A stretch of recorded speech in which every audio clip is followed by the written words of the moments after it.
పరిశ్రమలకు అవసరమైన సిలబస్ను అకాడమిక్ ఇయర్స్లో చేర్చాల్సిన అవసరం ఉందని ఉన్నత విద్యామండలి చైర్మన్ మధుమూర్తి అన్నారు. గుంటూరు ఆచార్య నాగార్జున యూనివర్సిటీలో జరుగుతున్న అకాడమిక్ ఇండస్ట్రీ సమ్మిట్లో ఆయన పాల్గొన్నారు. పోస్ట్ గ్రాడ్యుయేషన్ కోర్సులో విద్యార్థుల సంఖ్యను పెంచేందుకు కృషి చేస్తున్నామని తెలిపారు.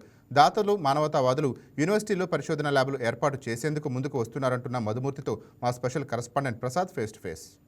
AP state council of higher education తరఫున వచ్చాము.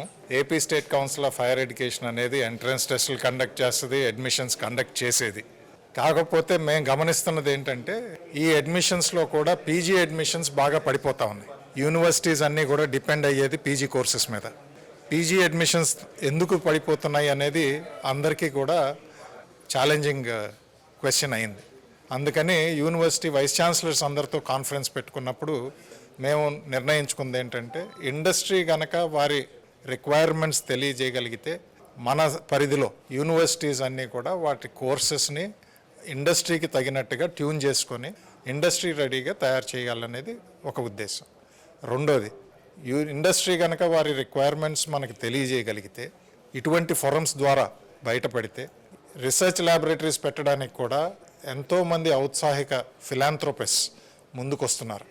రీసెర్చ్ ల్యాబ్స్ క్రియేట్ చేయగలిగితే ప్రాజెక్ట్స్ చేయడానికి మంచి అవకాశం ఉంటుంది. ఫ్యాకల్టీకి కూడా ఎన్నో రీసెర్చ్ ప్రాజెక్ట్స్ సాధించడానికి అవకాశం ఉంటుంది. పేపర్స్ ఒక్కటే పబ్లికేషన్ మీద పెట్టుకోవడం కాదు, ప్రోడక్ట్స్ డెవలప్ చేయాలి, పేటెంట్స్ రావాలి.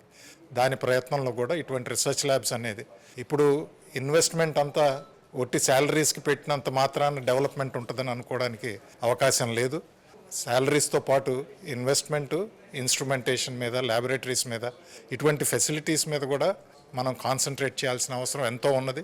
ప్రస్తుతం అది కాస్త గమనించాల్సిన విషయం. ఈజీ అడ్మిషన్స్ కూడా అంటే చాలా లేట్ అవ్వడం అడ్మిషన్స్ తీసుకోవడంలో, దానివల్ల కూడా డ్రాబ్యాక్ అవుతుందన్న వార్త కూడా ఒకటి ఉంది సార్. దానికి ఎందుకు లేట్ అవుతుంది సార్? దానికి రీజన్ ఏంటి?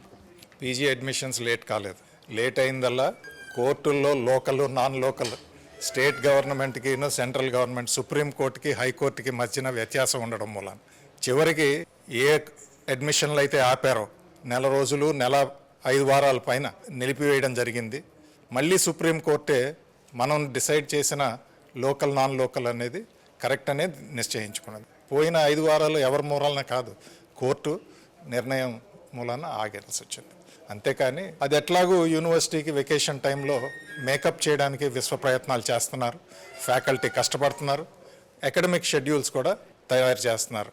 మా ప్రయత్నం వల్ల అకాడమిక్ క్యాలెండర్ ఒక తీరుగా రావాలి. అన్ని యూనివర్సిటీల్లో ఒకే టైంలో కనుక గ్రాడ్యుయేట్ అవ్వగలిగితే పిల్లలు అడ్మిషన్స్ కానీ వారి ఫర్దర్ కెరీర్ పర్సూయెన్స్ కానీ ఇబ్బందులు లేకుండా ఉంటాయని మా ప్రయత్నం.